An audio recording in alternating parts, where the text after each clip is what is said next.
You're now watching Wayback Wednesday, sponsored by Floors Glass and Mirror Company, servicing the area since 1977 with residential and commercial work.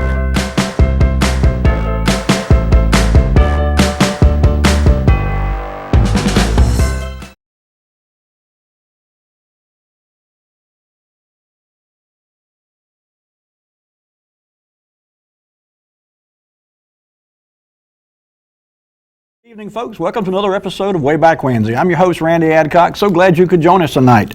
Got a bunch of pictures to show you tonight. We're going to take your calls, of course. 407-1111 is the number, as always. Look forward to hearing from you.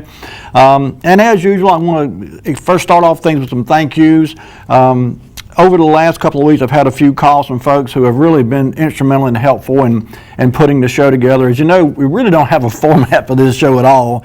And I say that in all candor because, as I've said many times, to me, what makes this show is you, the viewer, when you call in and share your memories and your knowledge about the local history of Rocky Mount. So this is your show. I'm just here occupying the chair in front of the camera. I really appreciate everything that people do, and you send me ideas and send me thoughts and suggestions and bring me pictures. And after last week's show, I got a call from Bob League. In fact, Bob, I think, called in during the show.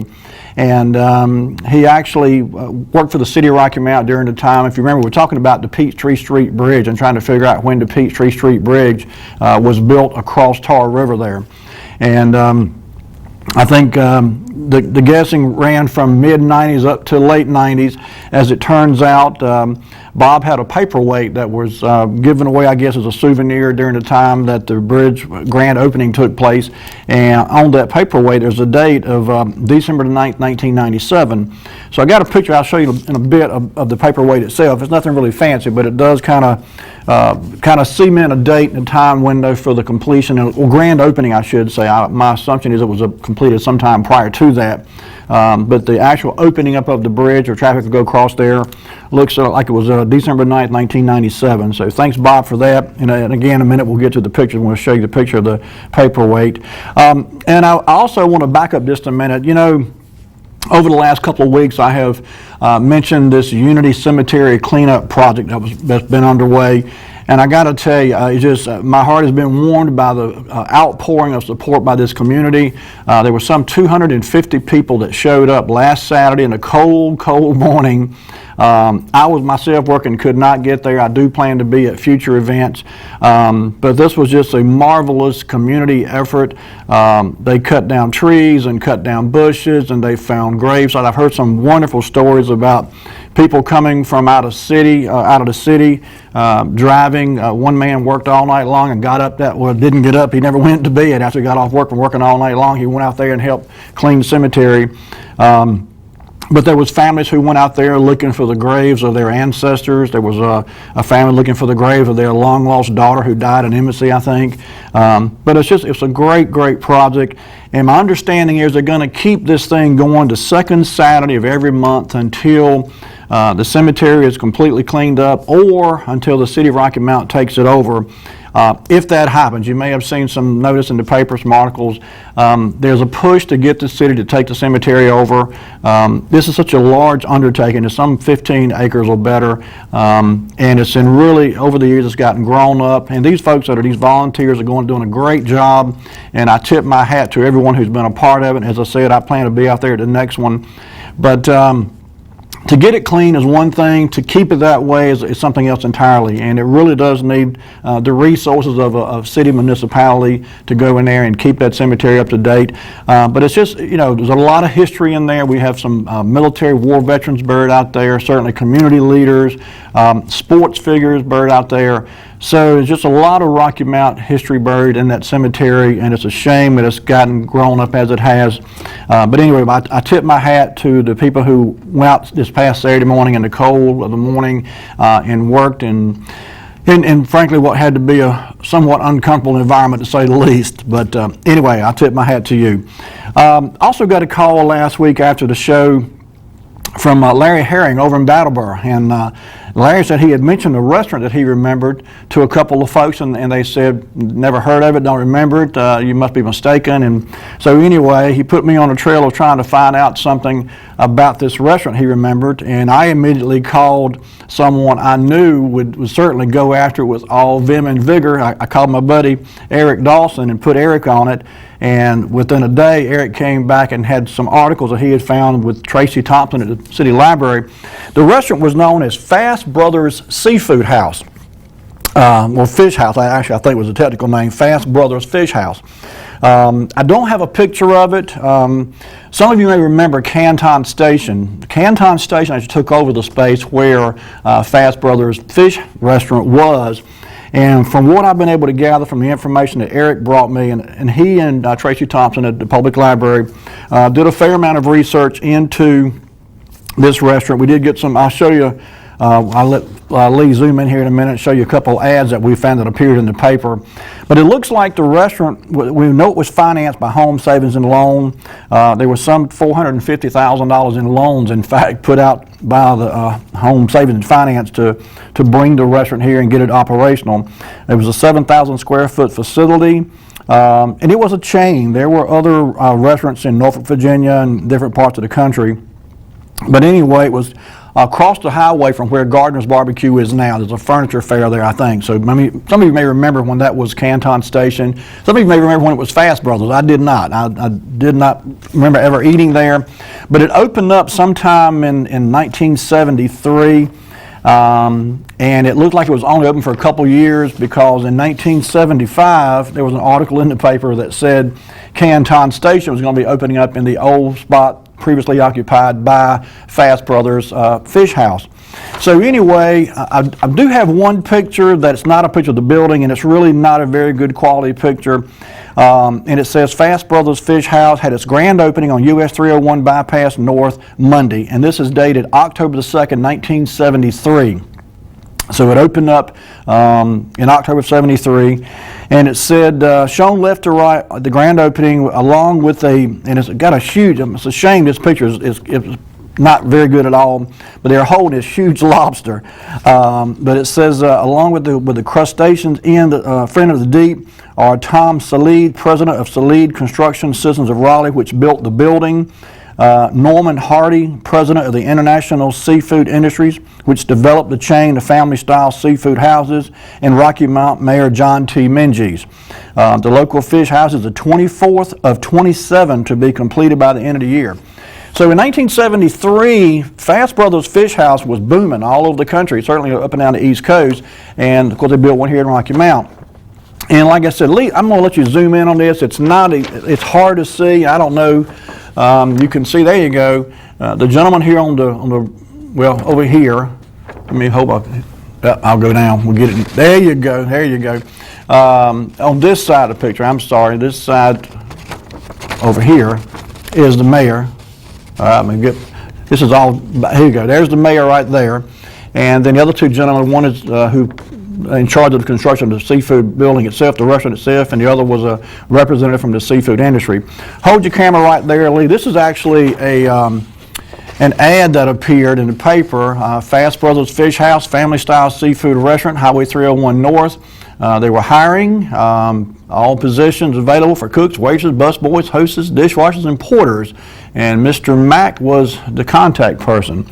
And this was also an ad that appeared in the paper. Fast Brothers Fish House, they had shrimp, scallops, and oysters at $3.25, all you can eat. That's a deal. Half pound of steamed shrimp, $3.25 per bowl. But there you see the logo at the bottom, Fast Brothers. That logo does look familiar to me. I can't say I ever ate there. I don't remember eating there, but the logo does look familiar. And finally, there's an article here. I'll just hold this up. This is just an article that talks about when Canton Station was being brought to Rocky Mount, and they took over the space that was previously occupied by Fast Brothers Seafood Restaurant.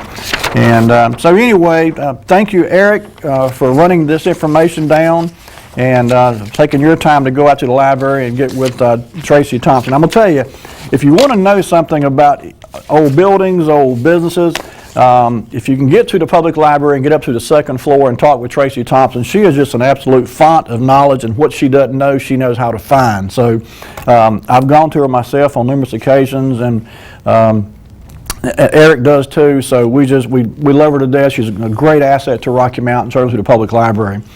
So with all that being said, let's go to this first picture, because I wanted to, the first one I believe is a picture of this paperweight, and just, there you go.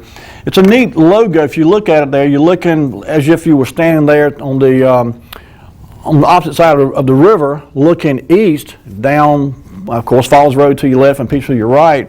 And of course it says December the, what did it say, 7th, 1997, December 9th, 1997. But this was a commemorative paperweight that was, I guess, handed out to those that worked with the city and were involved in this project.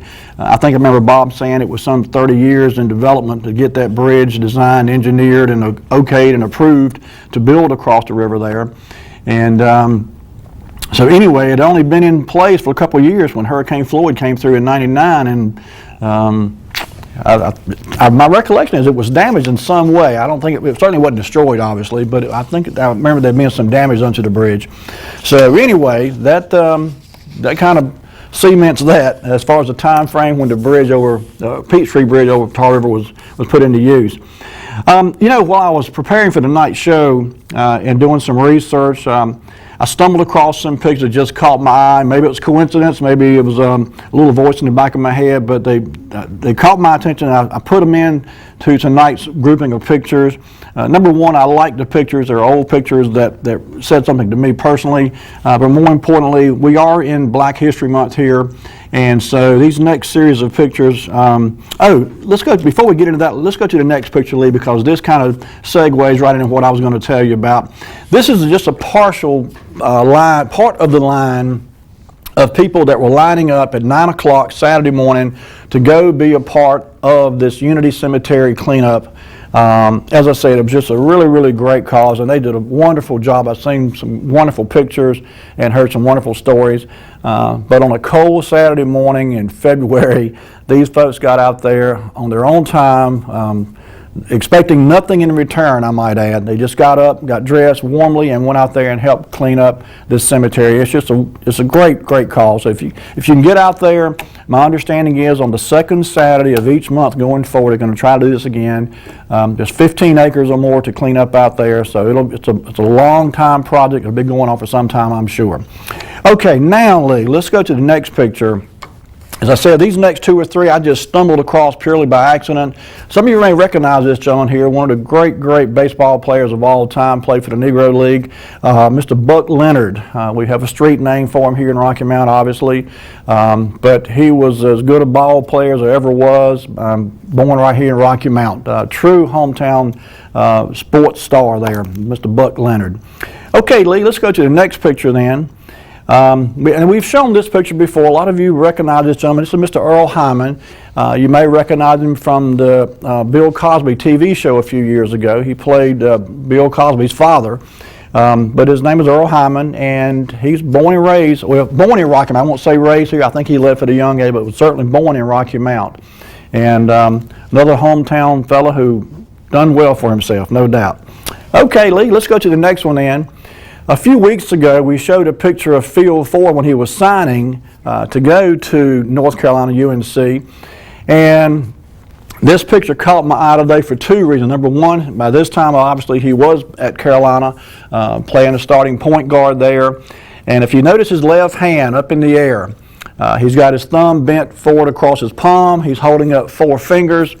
And when he held that arm up with those four fingers, it only meant one thing, and that was that Dean Smith had called the Four Corners offense. There was no one better at the four corner offense than Phil Ford. He was an absolute magician with a basketball. And, you know, it's been said that he himself is solely responsible for the shot clock in college basketball today, because he could dribble for 20 minutes straight, and it's hard to catch him if he got moving around with a basketball in his hand. But anyway, another great guy, hometown fellow who's done well for himself, Mr. Phil Ford. So there you go. Okay, I want to go back to a picture, and you can go ahead and bring the next one up, Lee. If you remember from last week, this is a picture we showed. We generated a little bit of an interest in this picture, and frankly, it kind of puzzled me. We had a couple callers call in, suggest they thought it was Wilkinson School. I went to Wilkinson, and I could not remember in my mind's eye Wilkinson School looking like this. And so I took out this week riding around trying to find this building, and went to 2 or 3 other schools or former schools, and couldn't find any building that looked like this until I went and rode by Wilkinson School. And when I went and rode by Wilkinson School, next picture please, Lee, this is what I found. That is the consolidated school. So a couple of callers who called in last week and said it looked like Wilkinson, you're exactly right. That is Wilkinson School. And I went there first, second, and part of the 3rd grade. We moved when I was in the 3rd grade, so and I've ridden by it 1,000 times since then, so I don't know why it didn't register in my mind, but I've looked at this picture and compared it with the consolidated picture 100 times since I went by there earlier this week, and there's no doubt in my mind that consolidated school is Wilkinson School. So anyway, there's a couple things I've got some more pictures of schools, but you know what, Lee, bring it back to me. This is a good time to take our first break. I do have some pictures that I want to show you of other schools, and I found a really neat history of the Rocky Mount school system as a whole, and it's a fairly lengthy article. I'm not going to read the whole thing, but when we come back from the break, I'm going to share some of this with you. But it talks about a lot of the schools that we've brought up in prior shows here. The old East Edgemont School, the East West School, and certainly the old Rocky Mount High School. And so I just thought it was a neat little bit of information there, and we'll share some of that with you when we come back from the break. So Lee, take it away, and folks, we'll be right back with more Wayback Wednesday.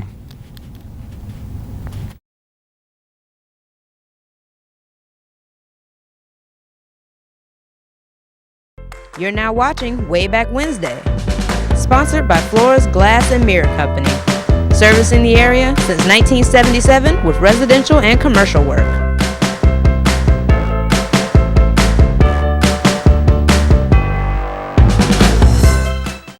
I'm Daniel Moss, owner of Cornerstone Funeral Home, and I'd like to invite you and your family to give our family an opportunity to serve you in your time of need.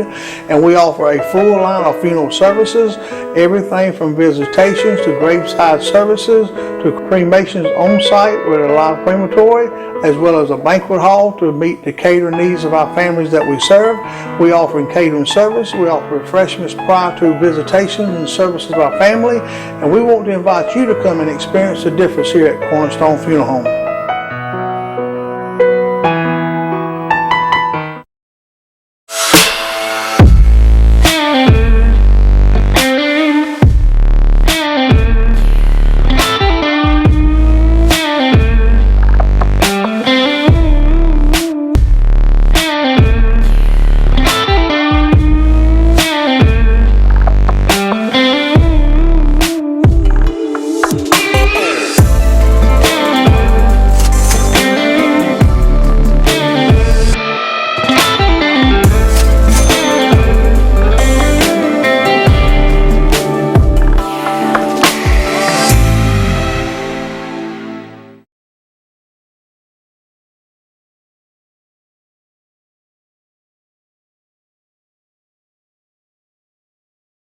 When faced with special care needs for elderly or disabled loved ones, families want compassionate, comforting care.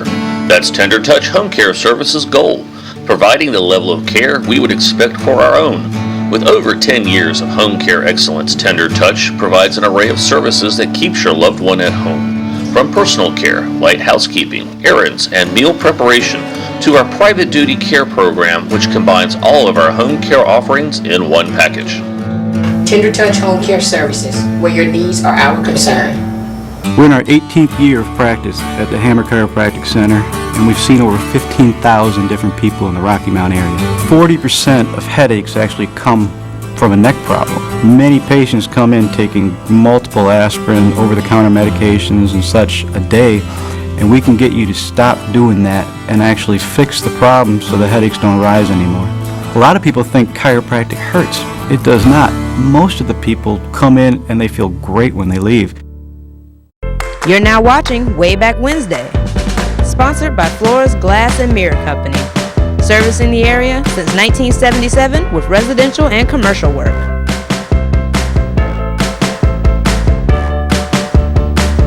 And we're back. Folks, if you just joined us, you're watching Wayback Wednesday. I'm Randy Adcock. So glad you could be with us tonight.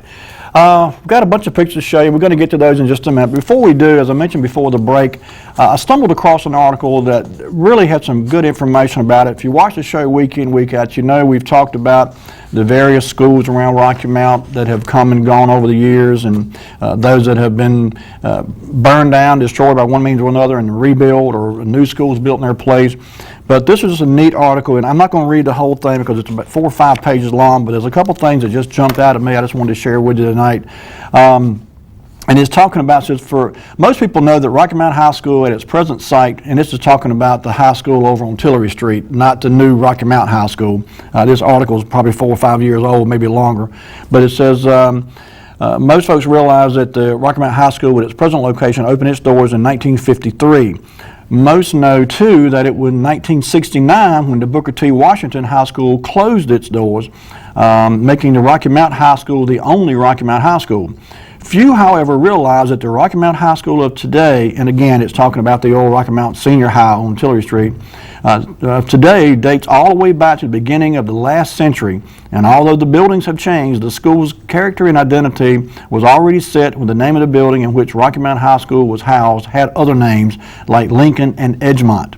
As the students in those Rocky Mount High Schools lived, learned, and excelled, and eventually moved on to newer school buildings and locations, they were steadily moving toward the unified Rocky Mount High School of today. It all started in the last year of the 19th century. In that year, 1900, North Carolina's great education governor, Charles B. Aycock, toured the state urging local communities to organize and fund free public schools for the education of North Carolina's youth. Governor Aycock spoke in Rocky Mount at the Masonic Opera House. I'm going to show you a picture of that here shortly. Asking his audience to open public schools for the youth, for the young people of the city. The General Assembly's Act of January 30th, 1901, that created the Rocky Mount Graded School District, designated it as a public school district for white and colored children. Now, it's disappointing in one sense that they just couldn't say a public school for children. You know, why they had to distinguish white children and colored children, I don't know. But there is a positive here, and that is the fact that it was a school combined for both white kids and African American kids. And so it goes on to say, Rocky Mount Graded School for Colored Children was opened in 1901 near the corner of West Thomas Street and North Gray Streets, where the office building known as One Federal Square is located now. It was initially known simply as the Negro School, but in 1914 the name had been changed to the Lincoln Graded School. When I was a kid, it was Lincoln Elementary School, but I remember that school being there on the corner. And I knew some kids who went to school there. In fact, by the time I went to junior high school, some of the kids who had been in elementary school at Lincoln, we all came together there as one group of local students at the junior high level. So Rocky Mount Graded School was also opened in 1901. It was located at the corner of Pearl and Nash Streets on the site now occupied by James Craig Brazel Elementary School. It was first known as the Graded School and became known soon after as the Rocky Mount Graded School West, or unofficially as the West School. Neither Lincoln School nor West School had any separate high school department. Public schools offered only 10 grades in those days, and those who completed the 10th grade satisfactorily were awarded high school diplomas and declared graduates. The first graduating class in Rocky Mount was the class of 1902, and there were 6 graduates.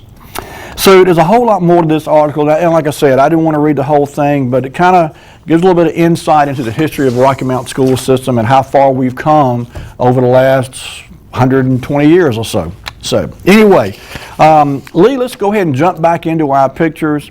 There's Wilson School that originally was, of course, the consolidated school.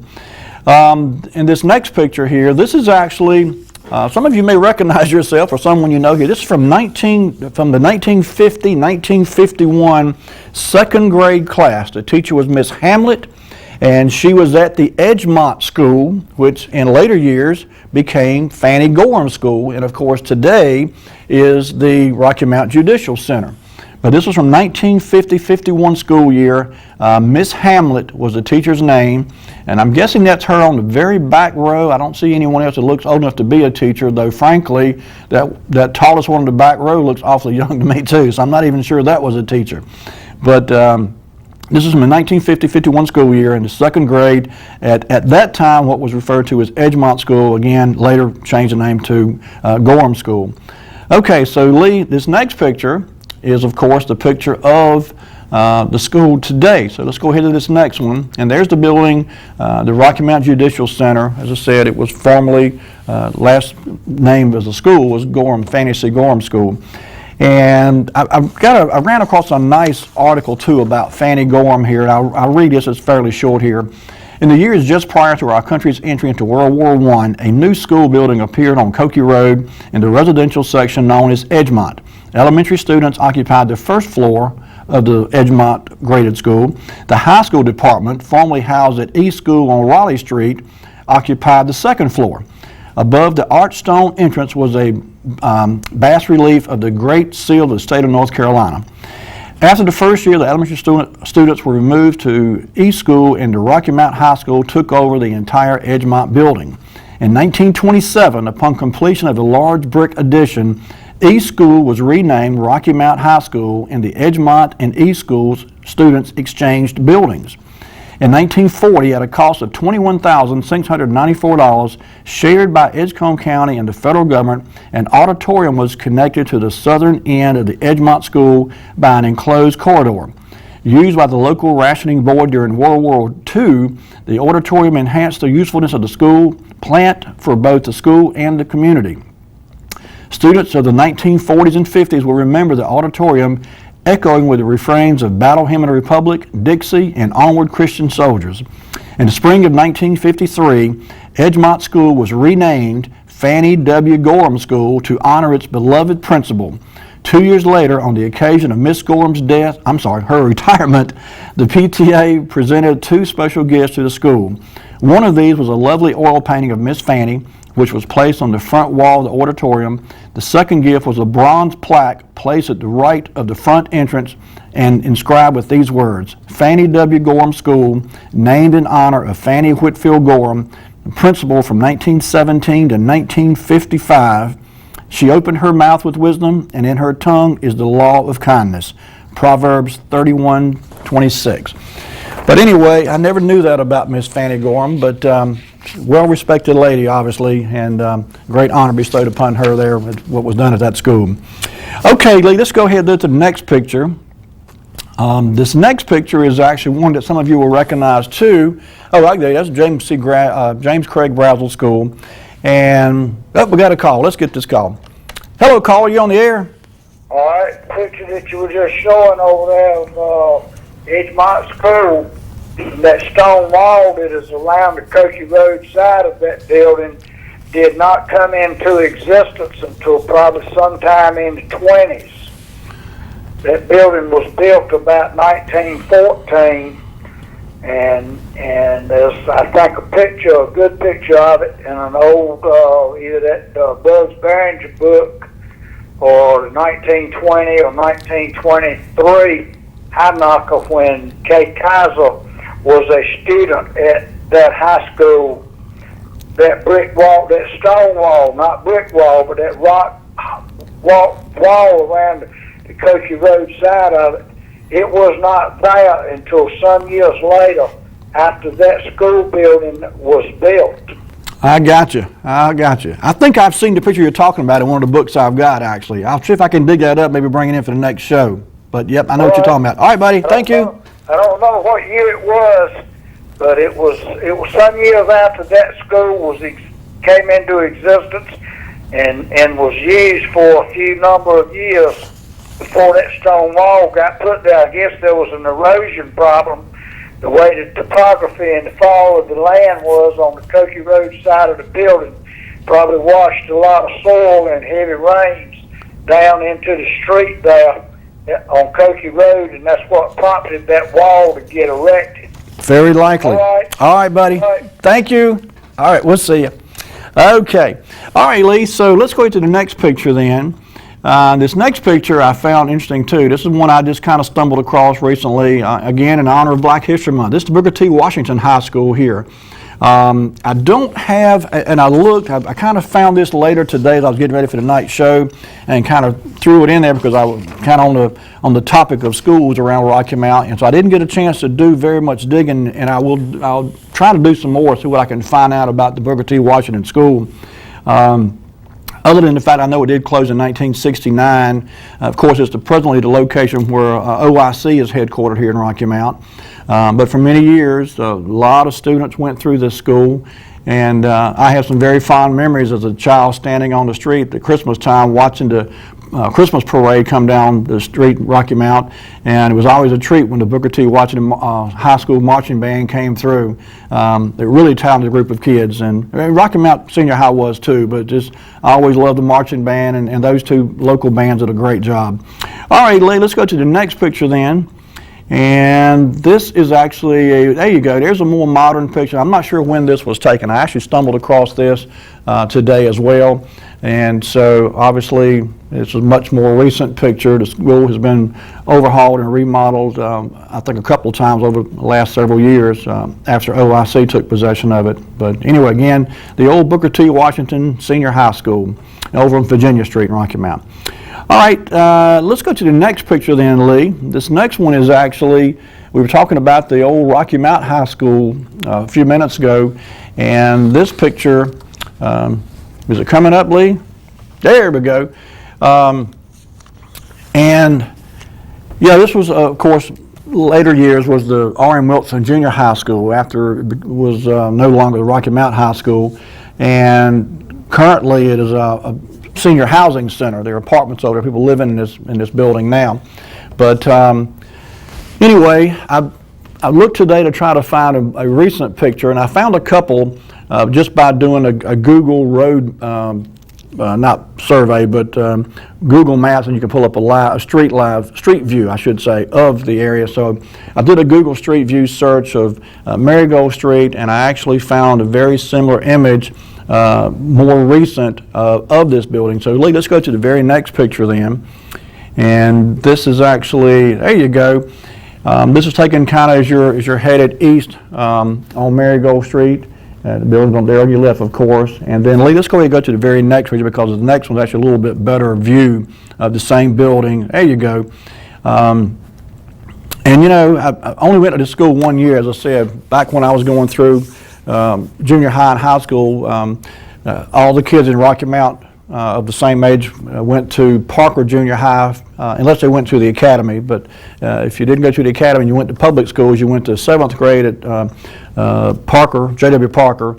We went to 8th grade at George R. Edwards, and we went to 9th grade at R.M. Wilson. And for many years, I thought R.M. Wilson stood for Rocky Mount Wilson. It did not. R.M. was the gentleman's name, and I forget now what his name was, but R.M. did not stand for Rocky Mount. If anyone thought it did, you can learn something tonight that you perhaps didn't know. But in fact, I went to school with Mr. Wilson's granddaughter, Elizabeth Wilson. Her mother was an educator, and so was her grandfather. But in any case, I think he was a former school superintendent, Mr. Wilson was. But anyway, this was the Rocky Mount High School in early years, later years, R.M. Wilson Junior High School, and of course now it's the Rocky Mount Housing for the Elderly, I think is what it's called, or something like that. It's a Senior Citizens Center anyway. Okay, Lee, let's go to the next picture then. And this picture was actually, and I found this, I want to give some credit here too from Mr. Gene Herring. Gene is good about, he likes to go to the library too and do some research and digging, and I've seen this picture. I think Charlie Killebrew took this picture, and this appeared in the newspaper, by the way, but I think I have got the original of this picture, or at least I've seen it. But if you remember from previous shows, we've talked about this. This was actually a little 20-passenger cruise boat that steamed up and down Tar River. I say steamed, it didn't have a steam engine. It was actually an article I found when I read this post. It said it was powered by a Oldsmobile rocket engine. So it had an automobile engine in it. But it could seat up to 20 people. And it actually took people on little cruises up and down Tar River, down there by Sunset Park. And I can't say I remember this. This is from the early mid-1950s, so a little before my time here. But it was actually the Rocky Mount Exchange Club presented the city with this. And the next picture, let's go to the next picture because this is a neat picture too. And again, these are from the newspaper, so a little bit grainy, not the greatest quality. But the lady there kneeling over the front part, the bow of the boat there, is actually the mayor's wife, Mrs. Jack C. Murkison. Mayor Murkison, his wife was, I guess, a member of this organization, and so what she's doing there is got a bottle of champagne in her hand. She's fixing to christen that boat, and it was called the Exchangeite, Exchangeite, Exchangeite. But she was an Exchange Club member, and anyway, that was when it was christened. And again, this was actually 1955. There was a caption with it that said 1955. So, and again, this is right at Sunset Park on the Tar River. So, okay, Lee, let's go to the next picture then. And this next one, this was actually pretty neat too. I didn't realize that there was a miniature golf course at Sunset Park. I cannot say I remember this. Maybe someone else does, but in the 1950s, development of Sunset Park was moving ahead at full speed as more and more civic clubs embraced the project. In 1955, a miniature golf course was added, and the Women's Breakfast Club, some 30 members strong, raised and contributed $4,000 to construct the golf course. Shown at the ribbon cutting is Miss Gladys Dalton, president of the Credit Women's Breakfast Club. On hand for the ceremony is D.M. McIntyre, chairman of the Parks and Playground Committee, and of course members of the Board of Aldermen standing behind waiting their tea time. So this was a miniature golf, some folks call it putt-putt, but it was a miniature golf course at Sunset Park back in 1955. I didn't know that. So, all right, Lee, I tell you what then, I think this is a good place for our next commercial break, so bring it back to me. Folks, if you need to get yourselves a little snack or a bathroom break or take some other business, go ahead and take care of that. We'll be right back in just a few minutes with more Wayback Wednesday.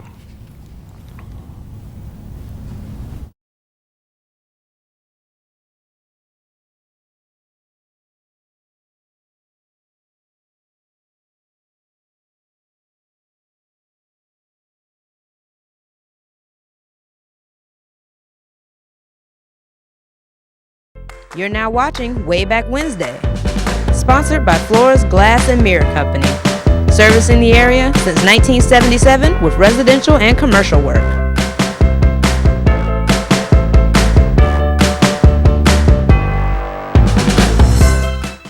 I'm Daniel Moss, owner of Cornerstone Funeral Home, and I'd like to invite you and your family to give our family an opportunity to serve you in your time of need.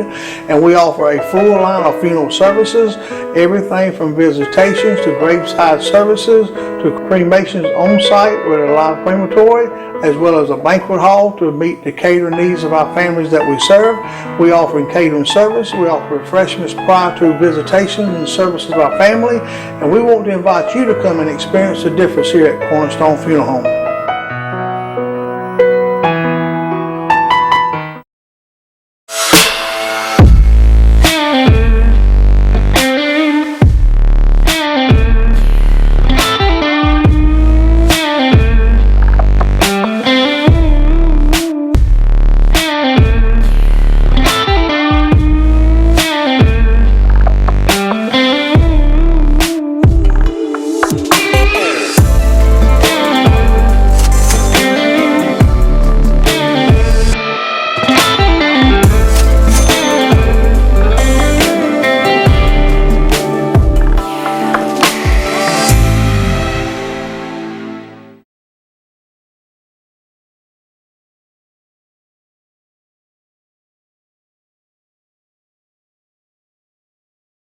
When faced with special care needs for elderly or disabled loved ones, families want compassionate, comforting care. That's Tender Touch Home Care Services' goal, providing the level of care we would expect for our own. With over 10 years of home care excellence, Tender Touch provides an array of services that keeps your loved one at home. From personal care, light housekeeping, errands, and meal preparation, to our private duty care program, which combines all of our home care offerings in one package. Tender Touch Home Care Services, where your needs are our concern. We're in our 18th year of practice at the Hammer Chiropractic Center, and we've seen over 15,000 different people in the Rocky Mount area. 40% of headaches actually come from a neck problem. Many patients come in taking multiple aspirin, over-the-counter medications and such a day, and we can get you to stop doing that and actually fix the problem so the headaches don't rise anymore. A lot of people think chiropractic hurts. It does not. Most of the people come in and they feel great when they leave. You're now watching Wayback Wednesday, sponsored by Flores Glass and Mirror Company, servicing the area since 1977 with residential and commercial work.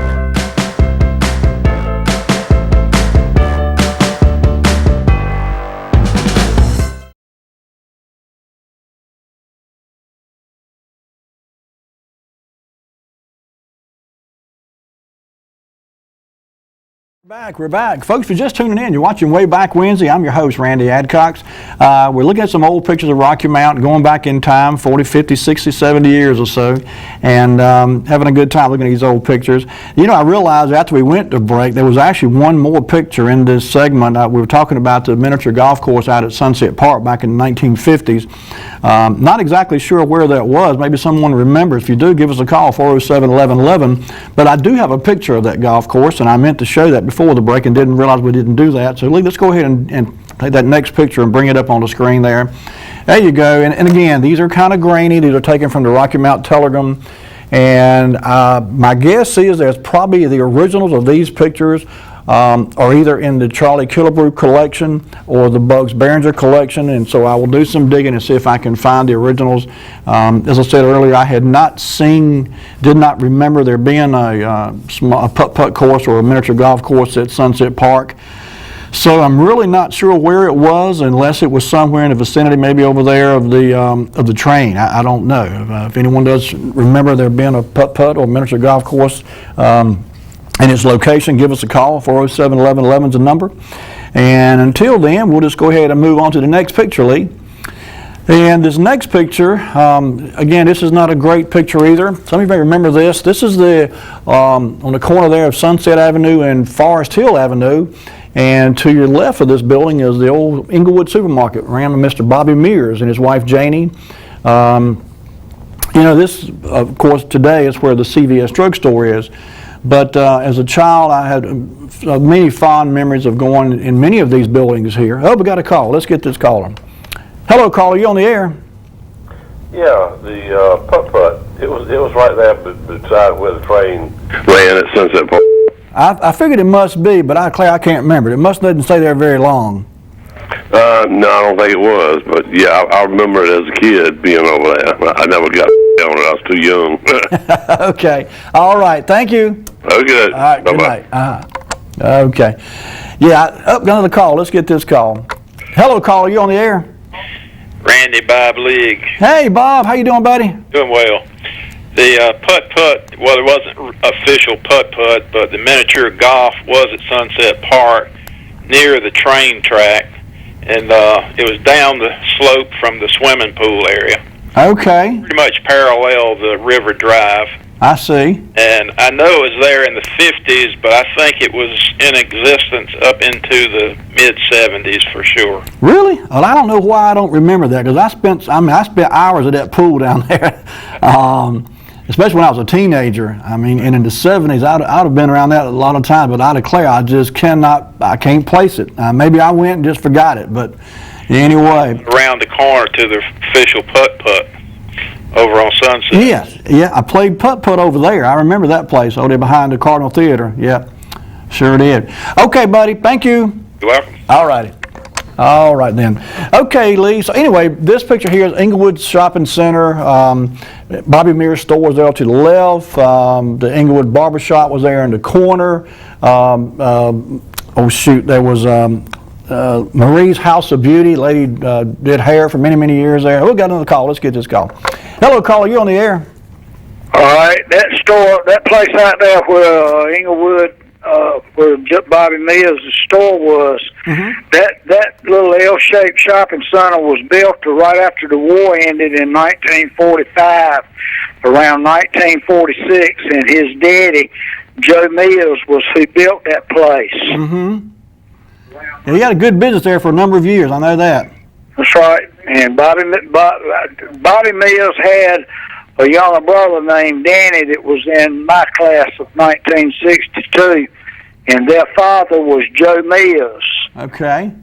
And Danny became a nuclear engineer in California, but he's been dead a few years now.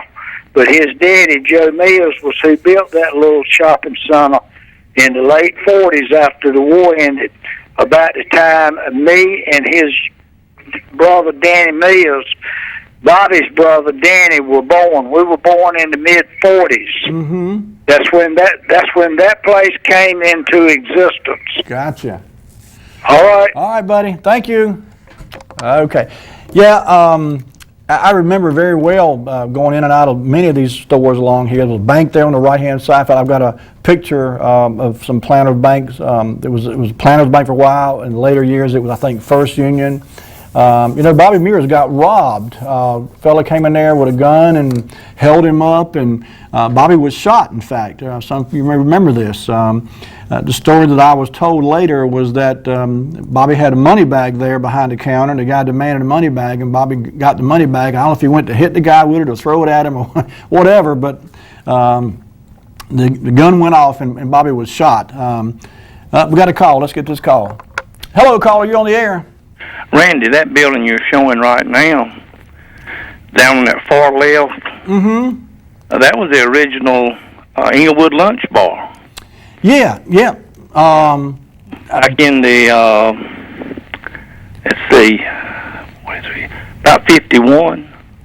Well, Bobby's family had all of that, as a prior caller just said. Yeah, Bobby's family started that. In fact, Bobby had told me many years ago, and I may be off a year or two here, but it kind of jives with what the previous caller just said. Because I think I remember Bobby saying that the place was built sometime around 48 or 49, somewhere along in there. So, but what I was getting at was it was a drive-in for like teenagers, not a grocery store at that time. Oh, well, you know what now, there was, before there was a grocery store there, you're right. There was a drive-in there, and I think there was one across the street, too. I'm not Well, it wasn't, but later that Inglewood Lunch Bar ended up across the street where there used to be a fella named, let me think of it. Where a bunch of station was? Well, that's right. Where that station was at later became the Inglewood Lunch. Okay, maybe that's what I'm thinking about. Yeah. And it, had a little radio thing at the top. It, but it was you kind of circled. It was like well, tell you the truth, it had about the same architectural blueprint as the old airport drive-in. But you could, teenagers just basically circled it, and then right across the street from that, which was the opposite side of Sunset Avenue, was the Legion was over there at that time. Gotcha. Okay. All right. Anyway, just thought I won't hear a mention of the old Inglewood Lunch Bar being right down on the end. But you're right, it certainly was. Okay, buddy. All right, buddy. Thank you. Bye. All right. I think we've got another call coming in. There you go. Let's see here. Hello, caller. You're on the air. All right. The place that was across the street where WEED had a place where they played music on the radio. Before it was the Inglewood Lunch Bar, it was a bar and steakhouse called the Inglewood Tavern. I had an uncle that worked there. Okay. And it later became the Inglewood Lunch Bar. Now, I don't have any remembrance of over there where Bobby Mills' place was being the Inglewood Lunch Bar. I do not know anything about that.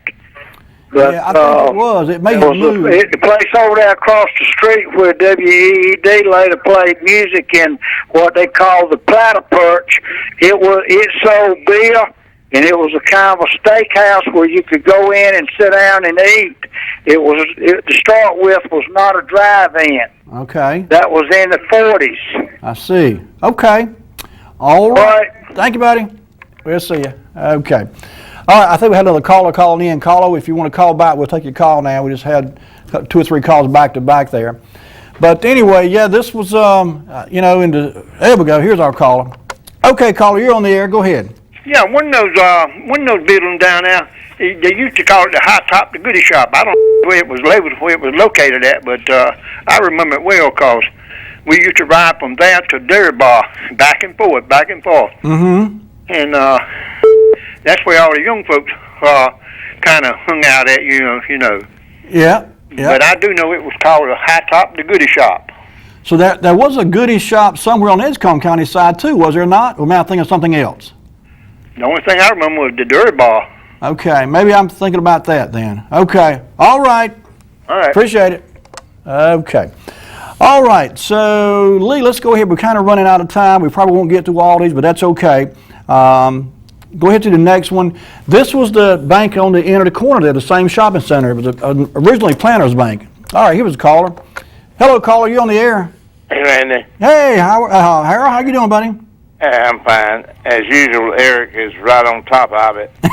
He is correct. The old building across where a bunch of station was built later was a sort of a rock structure and was a steakhouse there for many years. And in the early 50s, when Bobby was had the lunch bar, as they called it, right over there, a different owner opened that. And I guess even competition, or when Bobby closed his. So this steakhouse, was it over there to the left of where Buck Overton's was? No, we're still talking about where Bunch's service built. Okay, was a steakhouse, and it sort of transitioned over to there along about the time Bobby closed his lunch bar. I see. Okay, I'm with you now. Platter Perch was across the street, as someone said, and farther back toward Terrytown. I see. Okay. It was like halfway back to where Terrytown was built, beyond Buck Overton's barbecue, and then the American Legion dance hall there. Mm-hmm. And that was a very popular place for the teenagers in the 60s, anyway. Okay. But Eric cleared the air, I think, on that. All right, buddy. Thank you. Thank you, buddy. Have a good night. All right, then. Okay, so another call coming. Let's get this call. Hello, caller. You're on the air. Hello, caller. Just wanted to show, just wanted to contribute to the guy that was talking about the goodie shop. Yeah. There was a goodie shop over there where Pat's Drive-In was at. I was thinking there was. That's right. Was it in the same spot where Pat's was, right? It is, same building. Yep. Okay, that's what I was thinking. I remember hearing about it. It was before my time. I remember Pat's very well. I used to eat in there quite often, but I didn't ever go to the goodie shop. Well, and also that steakhouse, man that, I don't know whether he owned it or not, but he run it, his name was Schubart. Schubart. Okay. His daughter went to school with me. Matter of fact, they moved away after a while, but I know in the younger years, like 8th grade, long in there, she was in school with me. Pretty girl. Oh. We always remember the pretty ones, don't we? That's right. All right, buddy. Thank you now. Bye-bye. Have a good night. Okay. All right, Lee, I think we might have time for one more picture, and here we go. This is the Planters Bank down here on Church Street. Planters Bank had several branches all over Rocky Mount over the years, and the prior show. Oh, we got another call. Let's get this call. Make this the last one tonight. Hello, caller. You on the air? All right. Going back to where the Englewood Lunch Bar was, where WEED played music at, I think I remember the person's name that run that place in the early days after it stopped being the Englewood Tavern. I think his name was Roland Blankenship. Okay. And it was no paved driveway. It was a mud hole place where you could lose a small car when it was a lot of water standing out there. The man had some potholes, did he? That's right. All right. All right, buddy. Appreciate you. Have a good night. All right, Lee, I tell you what, bring it back to me. Before we do, Lee, let's go ahead. I want to show these last two of the Masonic Temple. There you go. There's a Masonic Temple. If you remember earlier, we were talking about the Governor Aycock coming to Rocky Mount. He spoke at the Masonic Temple and encouraged the community to start public schools for all children locally. And this was the outside. Lee, go to the next picture. I'll take this last call and to show you the inside of this building. There's the inside of it. Hello, caller. You on the air? Yes, sir, Randy. Like the guy said, that was the goodest shot where Pat's was. You're right. I thought it was. Yeah.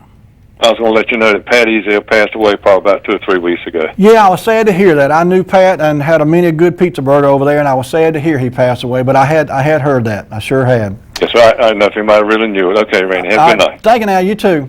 Good night. Bye. Okay. Yeah, we've shown this picture before on prior shows, but this was the Masonic Temple, of course. It used to be over on North Main Street, over on the east side of Main Street over there. The building's long been torn down, but this was the what they call the Opera House. And this was the building where the Governor Aycock, came in and spoke and encouraged the local Rocky Mount community to start public schools. And it was his speech that was the impetus for getting what we currently know as the public school system in place. And certainly Rocky Mount was a part of that. And you know, we had our stumbles and trips and falls along the way, but the good news is that we got there. We got all kids in public schools and got all kids an opportunity anyway to get an education, regardless of race, creed, ethnic background, or anything else. And that's something we can all be proud of. Okay, Lee, bring it back to me. Folks, that's going to do it for us tonight. We ran slam out of time. I want to thank all my callers for calling in and sharing your information and your wisdom, your memories with us. It's always my pleasure to hear from you. Have yourselves a great week, folks. Take care of each other and be kind to each other. We'll see you next week with more Wayback Wednesday. Good night.